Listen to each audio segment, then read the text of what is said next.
Baiklah, jadi apa itu meterai Allah? Nah, Yesaya pasal 8 ayat 16 memberitahu kita, aku harus menyimpan kesaksian ini dan memeteraikan pengajaran ini di antara murid-muridku. Jadi ada dua hal yang harus dimiliki oleh murid-murid Allah. Ya, Hukum dan kesaksian. Apakah kita membaca itu dalam Wahyu pasal 12? ya Wahyu 12 ayat 17. Tapi saya pikir juga ada di Wahyu 19 ayat 10. Maka marahlah naga itu kepada perempuan itu, lalu pergi memerangi keturunannya yang lain, yang menuruti hukum-hukum Allah dan memiliki kesaksian Yesus.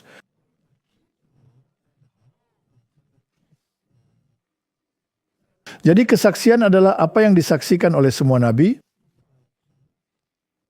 Dan hukum adalah bagian pertama dari Alkitab, Taurat yang berisi 10 perintah Allah.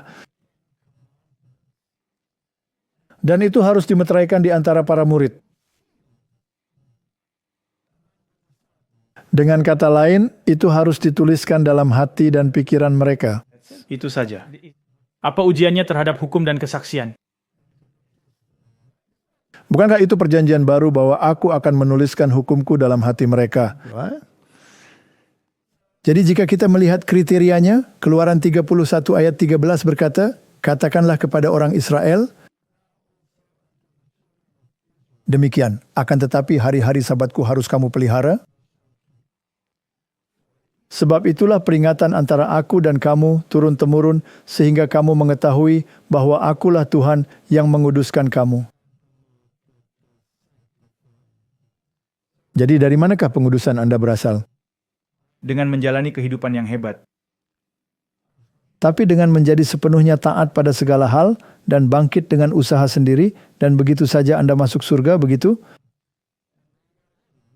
Tentu saja tidak. Bukan itu maksud dari ayat tersebut. Bukan itu yang dikatakan oleh ayat tersebut. Tidak. Ayat ini mengatakan bahwa Tuhanlah yang menguduskan kamu. Ini bukan sesuatu yang bisa Anda capai sendiri. Ini adalah kebenaran asing yang diperhitungkan kepada Anda dan pekerjaan rohnya yang memampukan. Baiklah. Sekarang mengapa dia mengatakan bahwa hari Sabat adalah tanda di antara kamu?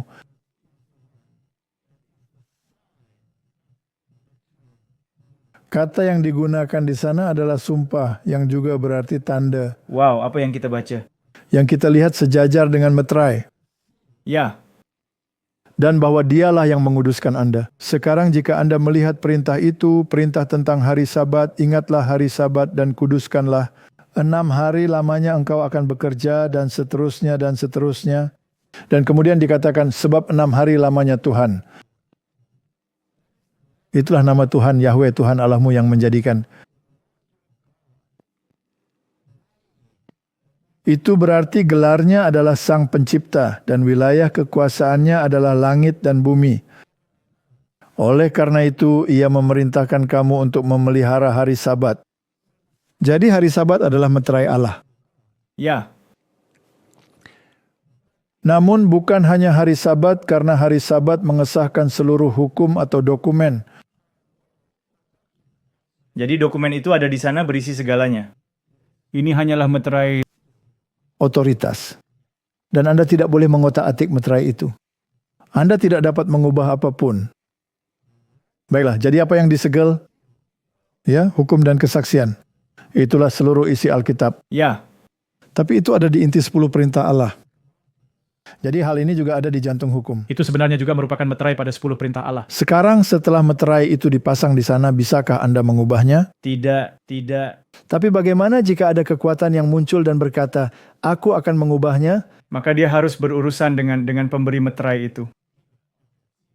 Dia harus membunuhnya dan menyingkirkannya dan berkata, saya adalah hukum yang baru, atau dia akan memiliki konflik kepentingan.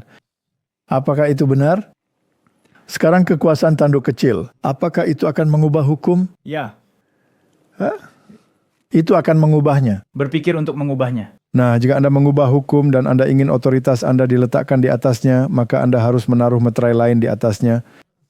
Ya, Karena sekarang ini adalah hukum baru. ini hampir seperti memalsukan. Sekarang Anda telah mengambilnya dan menjadikannya milik Anda sendiri. Baik, Anda menaruh meterai lain di atasnya, bukan?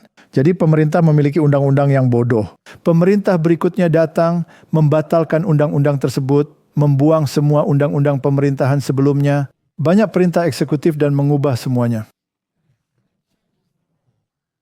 Kemudian tanda tangan baru harus dibubuhkan dan stempel persetujuan baru, meterai baru, benar? Begitulah cara Anda mengubah hukum. Anda harus membatalkan apa yang telah dilakukan sebelumnya. Tapi bagaimana jika hukum yang sebelumnya begitu tidak dapat diubah sehingga satu titik atau satu koma pun tidak boleh dipindahkan? Lalu apa? Maka Anda akan mendapatkan masalah. Dan Anda tetap mengubahnya. Lalu apa? Maka Anda berada dalam masalah besar. Jadi Anda berada dalam masalah besar.